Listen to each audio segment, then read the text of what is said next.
बलौदाबाजार जिले को जिला बनने के लगभग 12 साल बीत जाने के बाद भी डायल 112 की सुविधा नहीं मिल पाई है। समय से मदद नहीं पहुंचने की वजह से बीते वर्ष सैकड़ों लोगों ने अपनी जान सड़क हादसे में गंवाई थी।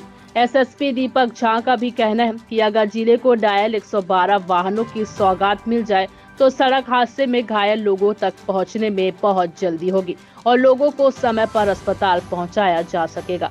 इसके लिए प्रस्ताव भी भेजा जा चुका है। आपको बता दें कि बलौदाबाजार जिले में बीते वर्ष 2023 में 533 सड़क हादसे हुए, जिनमें 269 लोगों ने अपनी जान गंवाई है। हादसे में अपनी जान गंवाए लोगों में कई लोगों को समय पर मदद नहीं पहुंचने की वजह से घटना स्थल पर ही अपना दम तोड़ दिया था।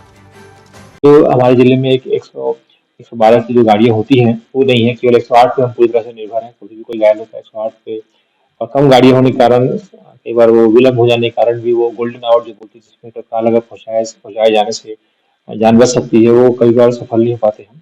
तो अभी 112 की वाहनें भी जो पुलिस को मिलती है, हर थाने में रहती है, वो भी उसके लिए भी प्रस्ताव मुख्यालय स्तर पे, शासन स्तर पे चल रहा है। अगर वो आ जाएगी तो निश्चित रूप से हमारे पास गाड़ियाँ होंगी और घायल को तत्काल हम अस्पताल पहुँचा पाएँगे, जिसके बाद से हम उम्मीद करते हैं कि जो मृतकों का आंकड़ा है वो निश्चित रूप से कम होगा।